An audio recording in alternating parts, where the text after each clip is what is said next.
नमस्ते बच्चों, स्वागत है आप सभी का हमारी आज की क्लास में। तो बच्चों, इस क्लास में हम प्रकाशिकी अर्थात ऑप्टिक्स के न्यूमेरिकल्स समझ रहे हैं। ऑप्टिक्स जो हमारे यूनिट है उसके जो भी न्यूमेरिकल्स बोर्ड एग्जाम्स में आते हैं और जो आने की संभावना भी है, उन प्रश्नों पर हम यहाँ पर चर्चा करते हैं। ठीक है, तो ये आपके लिए बहुत ही बेनिफिशियल वीडियो होने वाली है जिसमें हम आज ये न्यूमेरिकल्स समझेंगे। ठीक है, आप सभी इन न्यूमेरिकल्स की प्रैक्टिस कर सकते हैं। जो क्वेश्चन पेपर में आपको न्यूमेरिकल देखने को मिलेंगे वो हो सकता है सेम एज इट इज हो या फिर हो सकता है थोड़ी बहुत डिजिट में चेंज मिल जाए। ठीक है, तो हम स्टार्ट करते हैं आज की वीडियो।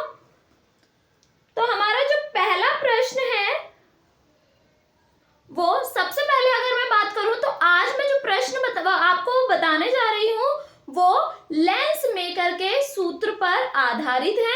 ठीक है, जिसको हम पतले लेंस के लिए फोकस दूरी का सूत्र भी कहते हैं। ये डेरिवेशन अपने आप में ही प्रकाशिकी के अंदर बहुत इंपॉर्टेंट है बोर्ड एग्जाम्स के लिए, यूपी बोर्ड एग्जाम्स के लिए, और इसके साथ साथ इसके न्यूमेरिकल बहुत ही अलग अलग तरीके से पूछे जाते हैं। तो यहाँ पर हम सबसे पहले फॉर्मूले की बात करेंगे।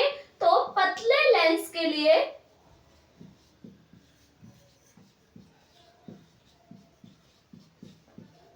फोकस दूरी का सूत्र,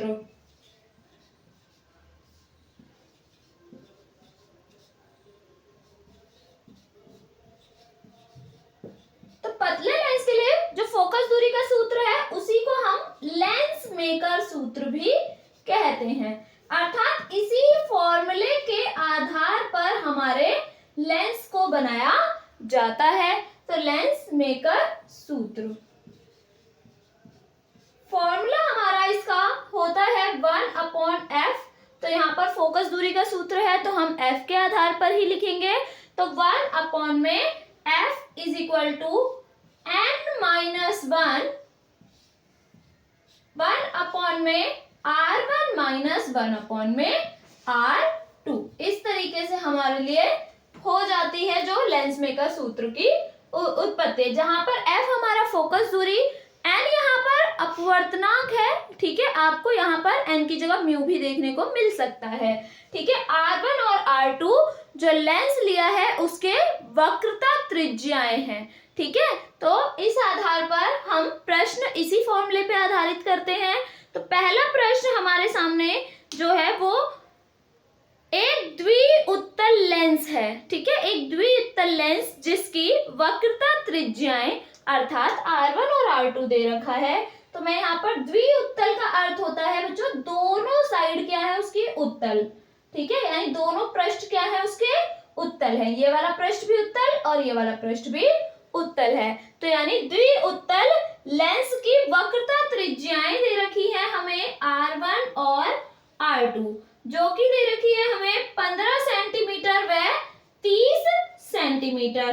तो इनमें ये हमारी 15 सेंटीमीटर r1 और ये 30 सेंटीमीटर हो जाएगी। ठीक है, एक हमारी वक्रता त्रिज्या पॉजिटिव होगी r1 क्योंकि वो इस साइड मूव होगी, और एक वक्रता त्रिज्या मेरी इस साइड, यानी दो केंद्र जो होंगे, दो खोखले गोले से मिलकर जो ये लेंस बना होगा उसमें से एक तो हमारा क्या होगा हमारे पृष्ठ से, यानी हमारे जो C है उससे इस साइड होगा तो यानी पॉजिटिव, और ये जो दूसरा वाला सर्कल हमने कट किया है इसका केंद्र जो होगा वो क्या होगा नेगेटिव साइड में होगा। तो यानी ये मेरा क्या होगा r2 और ये हमारी हो गई r1।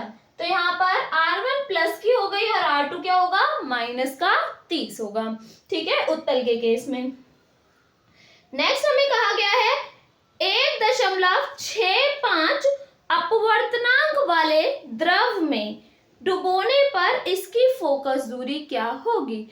तो हमें 1.65 अपवर्तनांक वाले द्रव में इसको डुबोना है। आगे बोल रखा है कांच का अपवर्तनांक 1.5 है, अर्थात कांच का अपना अपवर्तनांक पहले ही था 1.5। अब हमने उस कांच को एक ऐसे लिक्विड में डुबो दिया जिसका अपवर्तनांक 1.65 है। ठीक है, तो यहाँ पर हमें n1 और n2 दोनों दे रखे हैं, ये समझ सकते हैं हम। ठीक है, तो यहाँ पर n1 हमारे पास क्या हो जाएगा, एक अपवर्तनांक है जिसका मान 1.5 है, और N2 मेरे पास जिस भी लिक्विड में, जिस भी द्रव में हमने उसको डुबोया है वो हमारा क्या हो जाएगा, N2 जिसका मान है 1.65। ठीक है, इस तरीके से हमारे पास है। अब हमें ये बताना है द्रव में लेंस की प्रकृति क्या होगी। तो हमें द्रव में लेंस की प्रकृति निकालनी है, अर्थात हमें अगर प्रकृति निकालने के लिए कहा जाए, फोकस दूरी निकालने के लिए कहा जाए, हमें इसी फॉर्मूले का प्रयोग करना है। ठीक है, तो यहाँ पर हम इस वाले फॉर्मूले का अगर प्रयोग करेंगे तो किस तरीके से हो जाएगा फॉर्मूला हमारा, 1/f बराबर n को हम यहाँ पर लिखेंगे किस फॉर्म में, क्योंकि मेरे पास दो अपवर्तनांक है। अगर बच्चों अपवर्तनांक एक ही दिया है तो हम सिंपल n की वैल्यू में पुट करेंगे, और यहाँ पर अपवर्तनांक दो प्रकार से दे रखे हैं तो मैं फॉर्मूले को मॉडिफाई करूंगी किस रूप में, n1 अपॉन में n2 minus 1 1/r1 minus 1/r2, इस तरीके से परिवर्तित कर देंगे। अब n1 का मान क्या है 1.5, n2 का मान 1.65 माइनस 1, और ये हो जाएगा मेरे पास r1 का मान है 15 और r2 का मान है -30। इस तरीके से हम वैल्यू रख लेंगे 1/f की वैल्यू निकालने के लिए। ठीक है, आगे अगर हम इसे सॉल्व करें तो पॉइंट से पॉइंट हटाएंगे और 0 बढ़ जाएगी, क्योंकि दशमलव के बाद 2 प्लेस तक मुझे चाहिए, ऊपर भी और नीचे भी हटाने के लिए पॉइंट। तो यहाँ पर ये बन गया मेरे पास 150/165 माइनस 1, और यहाँ पर हमारे पास बचेगा 1/15 माइनस माइनस प्लस हो जाएगा 1/30। ठीक है, हम 5 से इसको काट लेते हैं। ठीक है, तो यहाँ 5 से काटे या फिर डायरेक्ट हम 15 से भी काट सकते हैं, वो आपकी अपनी चॉइस है। तो यहाँ पर 15 एकम 15 0, मैं 15 से कट कर रही हूँ, आप छोटे नंबर से भी कट कर सकते हैं। ठीक है, यहाँ 15 एकम 15, 16 में से 15 जाएगा, 1 बचेगा, 1 और 5 फिर से 15, तो यहाँ बन जाएगा हमारा 11। ठीक है, तो इसको हम सॉल्व करेंगे 1/f इज इक्वल टू 11। अब यहाँ पर एलसीएम ले लेते हैं तो ये 11 आ जाएगा, 10 माइनस यहाँ पर 1 है तो यहाँ पर क्रॉस मल्टीप्लाई के थ्रू, या यहाँ पर अगर मैं डिवाइड में 11 करना चाहूंगी तो मुझे आपका ऊपर भी क्या करना पड़ेगा, 11 से मल्टीप्लाई करना पड़ेगा, यानी 11 बन जाएगा। और यहाँ पर अगर हम इसमें एलसीएम लेना चाहें तो यहाँ पर एलसीएम आएगा 30, तो 15 दूनी 30 और 30 एकम 30, इस तरीके से मान आ जाएगा हमारे पास। अब यहाँ पर अगर हम 1/f का मान निकालें तो 10 और 11 plus minus, minus sign minus का आएगा क्योंकि 11 बड़ा है और 11 पे माइनस है, तो 11 में से 10 गया 8, तो ये बनेगा 1/11, और यहाँ पर ब्रैकेट में 2 + 1 3, 3/30, 3 से कैंसिल कर सकते हैं, 3 एकम 3, 3 धाम 30, तो ये हमारा बनेगा 1/f बराबर -1/11 गुणा 1/10। ठीक है, और ये बन जाएगा माइनस का 1/110 बन जाएगा, 11 गुणा 10 को मल्टीप्लाई करेंगे तो 110 बन जाएगा 1/f। अगर मुझे f चाहिए तो मैं f को ऊपर लेकर जाऊंगी तो 110 भी कहाँ आ जाएगा, ऊपर आ जाएगा, अर्थात अंश में आ जाएगा, तो ये हमारा क्या हो जाएगा माइनस का 110 सेंटीमीटर। ठीक है, तो उस समय जो फोकस दूरी आएगी वो कैसी होगी, -110 सेंटीमीटर की होगी। और अगर हम प्रकृति की बात करें तो लेंस की प्रकृति जो हमारे पास फोकस दूरी है वो नेगेटिव आ गई, तो अर्थात लेंस की प्रकृति कैसी होगी, अवतल होगी, अवतल आकार या अवतल लेंस की भांति इस समय लेंस कार्य करेगा, इस बात को याद रखिएगा। और एक चीज और है बच्चों कि अगर कांच से अधिक अपवर्तनांक वाले द्रव में आप डुबोगे, किसी भी कांच को अगर उसके खुद के अपवर्तनांक से अधिक अपवर्तनांक वाले द्रव में डुबोते हैं उत्तल लेंस के केस में, तो उत्तल लेंस क्या करेगा, अवतल की भांति कार्य करने लगेगा। और अगर यहाँ पर N2 यानी लिक्विड का जो अपवर्तनांक है वो कांच के अपवर्तनांक से कम होता, जैसे 1.45 होता, यानी 1.4 होता, 1.3 होता, तो उस केस में उत्तल लेंस अपनी प्रकृति चेंज नहीं करता, अर्थात वह उत्तल की भांति ही कार्य करता रहता। ठीक है, तो इस प्रकार से हम इस तरीके के क्वेश्चंस को समझ सकते हैं। फिलहाल हमारा अगला क्वेश्चन है, एक उत्तल लेंस के प्रत्येक वक्र पृष्ठ अर्थात हमारा जो उत्तल लेंस का कर्व होगा यानी तल जो है उसकी त्रिज्या हमें दे रखी है, अर्थात वक्रता त्रिज्या ही दे रखी है हमें, कितनी 20 सेंटीमीटर है, तथा लेंस के माध्यम का अपवर्तनांक अर्थात कांच का अपवर्तनांक दे रखा है 1.5 है। यदि लेंस को निम्नलिखित चित्र में ए बी के अनुदिश काट दिया जाए, अर्थात अब हमें डायग्राम बनाकर देगा क्वेश्चन और कुछ इस प्रकार से हमारे पास डायग्राम होगा कि उत्तल लेंस है, तो ये रहा मेरे पास उत्तल लेंस, ठीक है, और यही उत्तल लेंस को हमने क्या कर दिया, बीच में से इस तरीके से ब्रेक करके देना चाह रहा है। ठीक है, तो इसका हाफ हिस्सा जो है वो किस तरीके से काम कर रहा होगा, ऐसे, और फिर इसमें एक समतल प्लेट आ गई, तो अर्थात ऐसे। ठीक है, रिमेनिंग हिस्सा यानी बचा हुआ इस साइड वाला ये कुछ इस प्रकार से काम करेगा। एक तो हमें ये डायग्राम गिवन है कि हमारा जो उत्तल लेंस है वो इस तरीके से कार्य करे, जबकि जो उत्तल लेंस की वक्रता त्रिज्या है वो हमें दे रखी है 20 सेंटीमीटर, और लेंस का अपवर्तनांक हमें यानी n का मान जो है वो हमें दे रखा है 1.5। और दूसरा केस हमें एक और दे रखा है इसी का, एक बार तो लेंस को वर्टिकली कट किया, अब एक बार हॉरिजॉन्टल कट कर रखा है। ठीक है, तो ये रहा मेरे पास लेंस, इस लेंस को बीच से कट कर दिया इस तरीके से और एरो बनाकर इसका जो हिस्से बचेंगे, दो पार्ट्स बन गए इसके कुछ इस तरीके से, एक हिस्सा और फिर प्लस दूसरा हिस्सा मेरा कुछ इस प्रकार से आ जाएगा। तो ये उत्तल लेंस को दो टाइप से इसमें कट किया गया है, वर्टिकली और हॉरिजॉन्टल। ठीक है, किस तरीके से हमारे पास इनकी फोकस दूरी हमें बतानी है, प्रत्येक लेंस की फोकस दूरी क्या होगी। तो सबसे पहले हम इसको मान लेते हैं ए और बी के अनुदिश, हमने काटा इसको, और इसको मान लेते हैं सी और डी के अनुदिश। ठीक है, तो यहां पर अगर मैं ए और बी के अनुदिश मानूं तो ए व बी के अनुदिश काटने पर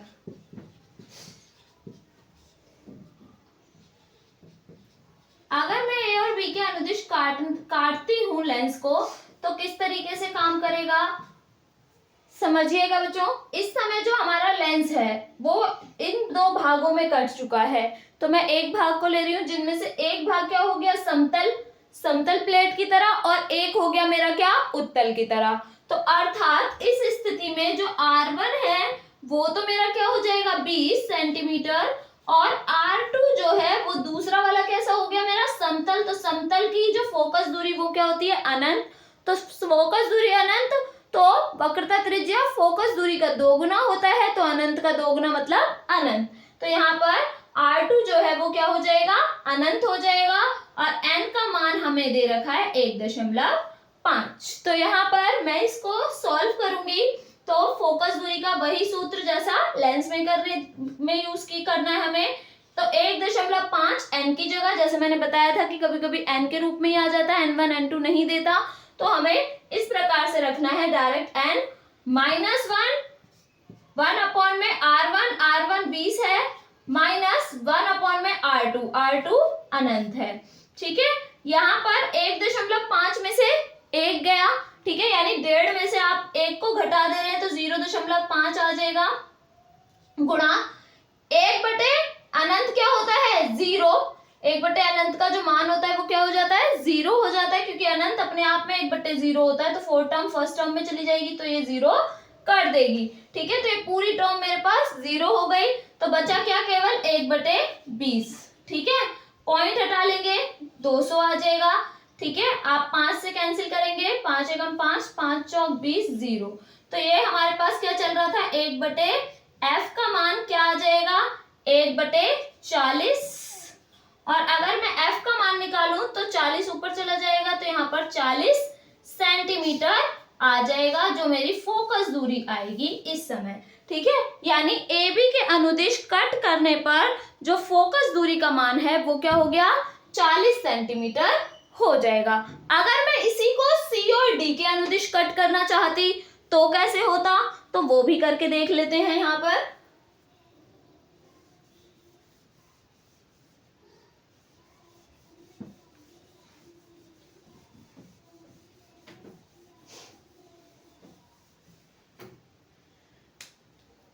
सी व डी के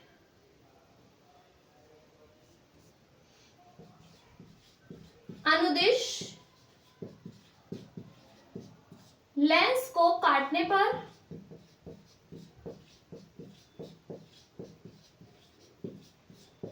फोकस दूरी,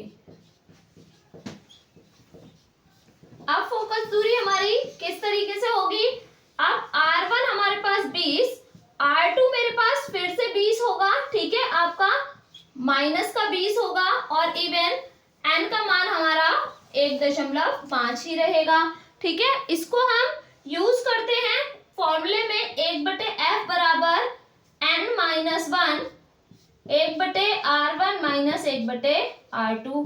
तो यहाँ पर अगर हम देखें तो फिर से 1.5 माइनस 1/R1, R1 का मान हमने 20 लिया है, R2 मेरे पास माइनस का 20 हो जाएगा, ये 0.5 और गुणा यहाँ पर आ जाएगा 1/20 और माइनस माइनस प्लस का 1/20, ठीक है।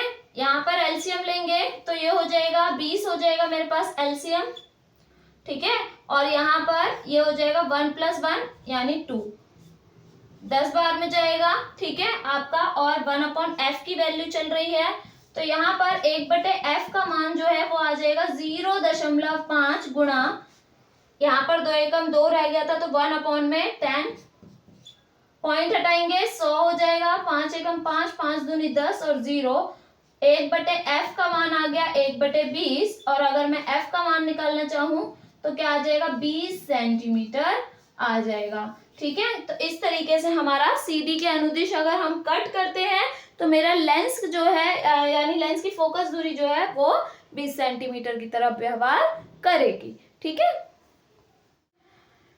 इसके बाद हमारा जो नेक्स्ट एक क्वेश्चन है वो हमारा किस पे है, आपका संयुक्त लेंस की फोकस दूरी पर भी प्रश्न आता है, और संयुक्त लेंस की फोकस दूरी क्या होती है ये देख लेते हैं।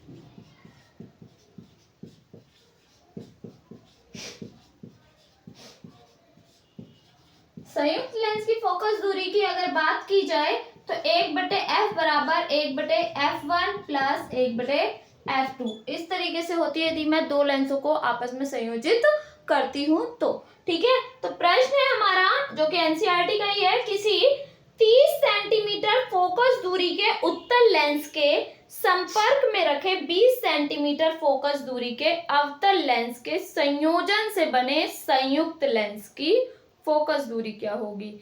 तो यहाँ सबसे पहले किसी 30 सेंटीमीटर फोकस दूरी के, तो 30 सेंटीमीटर फोकस दूरी है, अर्थात हम कह सकते हैं कि हमें दिया क्या है, f1 दे रखा है, ठीक है, जो कि क्या है उत्तल लेंस का, जिसकी वैल्यू क्या है, क्योंकि 30 सेंटीमीटर फोकस दूरी के उत्तल लेंस, तो 30 सेंटीमीटर किसका उत्तल लेंस है हमारे पास, और इसको संपर्क में रखे 20 सेंटीमीटर फोकस दूरी के अवतल लेंस, तो यानी f2 मेरे पास क्या है 20, और ये कैसा है अवतल है, इसलिए फोकस दूरी क्या होगी माइनस में होगी, ठीक है। तो -20 सेंटीमीटर फोकस दूरी के अवतल लेंस से संयोजन से बने संयुक्त लेंस की फोकस दूरी क्या है ये पूछ सकता है। इसके साथ साथ ये लेंस किस तरीके से काम करेगा, अर्थात ये उत्तल की तरह भांति कार्य कर रहा है या अवतल की भांति कार्य कर रहा है, ठीक है। तो यहाँ पर हम इसको पहले फोकस दूरी निकालेंगे,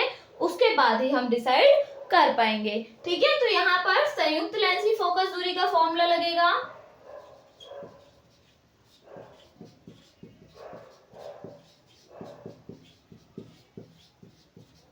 संयुक्त लेंस की फोकस दूरी के सूत्र से,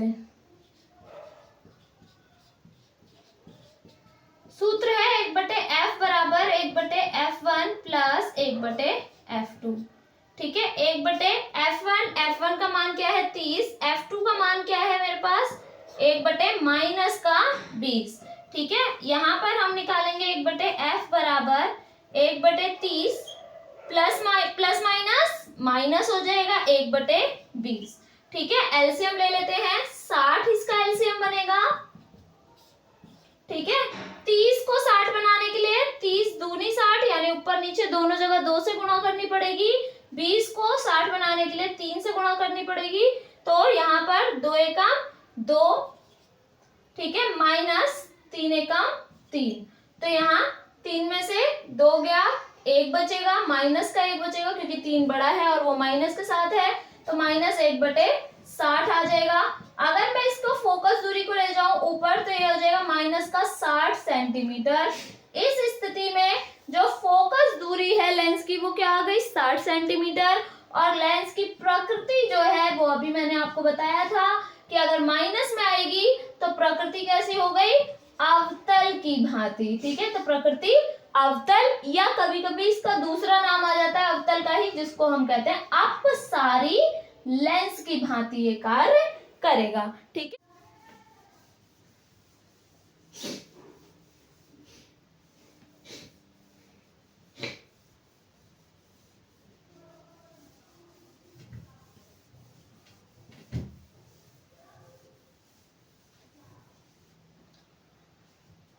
इसके बाद हम एक और क्वेश्चन समझते हैं जो कि फिर से हमारा क्या है, लेंस मेकर के सूत्र पर ही आधारित है। प्रश्न है 1.5 अपवर्तनांक वाले अवतल लेंस की वायु में फोकस दूरी 20 सेंटीमीटर है।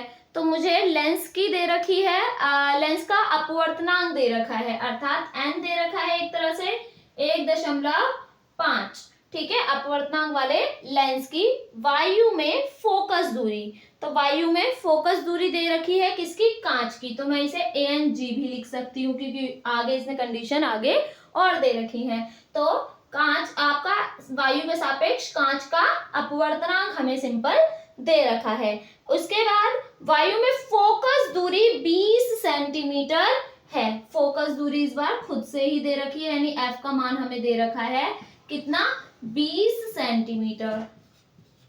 यदि इसे 1.6 अपवर्तनांक वाले द्रव में रखने पर, तो अब हमने इसको एक द्रव में रख दिया, ठीक है, यानी लिक्विड, इसमें एक ऐसा लिक्विड ले लिया जिसका अपवर्तनांक 1.6 है।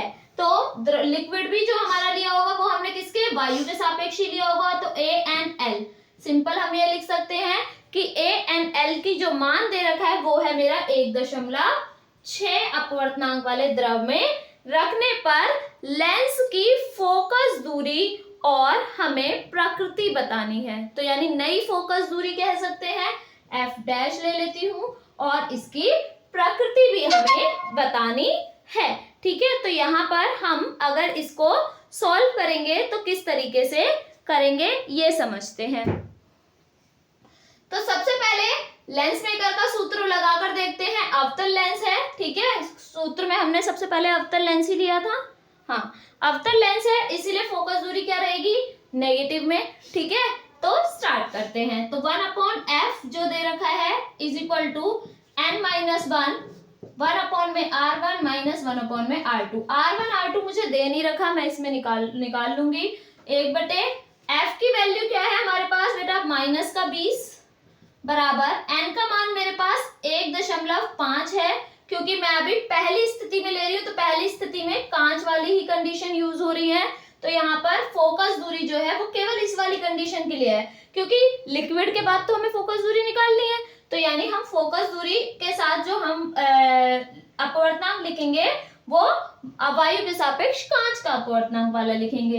यहाँ पर 1/r1 माइनस 1/r2 ऐसे हो जाएगा। इसको मैं लिख सकती हूँ 1.5 में से 1 माइनस करेंगे तो 0.5 और साथ में 1/r1 माइनस 1/r2, ये हो जाएगा माइनस का 1/20।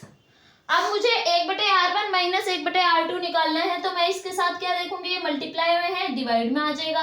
तो यानी 1/20 गुणा 0.5 आ जाएगा। किसके बराबर आ जाएगा ये वैल्यू, 1/r1 माइनस 1/r2 के बराबर। ठीक है, अब अगर हम इसको मल्टीप्लाई कर लेते हैं तो 20 पंजे 100 हो जाएगा मेरे पास, ठीक है। 20 पंजे 100 होता है और 1 के बाद दशमलव लगाना है तो ये आ जाएगा एक तरह से 10। किसका मान? 1/R1 minus 1/R2। तो यहाँ पर हमने निकाल लिया किसका मान? 1/R1 माइनस 1/R2 का जो मान आ गया वो हमारे पास क्या आ गया बच्चों? माइनस का 1/10। ये आ गया मेरे पास मान R1 और R2 के, इस तरीके से 1/R1 माइनस 1/R2 का। अब यहाँ पर नेक्स्ट स्टेप में हमें अगली फोकस दूरी निकालनी है, यानी जो हमने परिवर्तित फोकस दूरी। तो द्रव में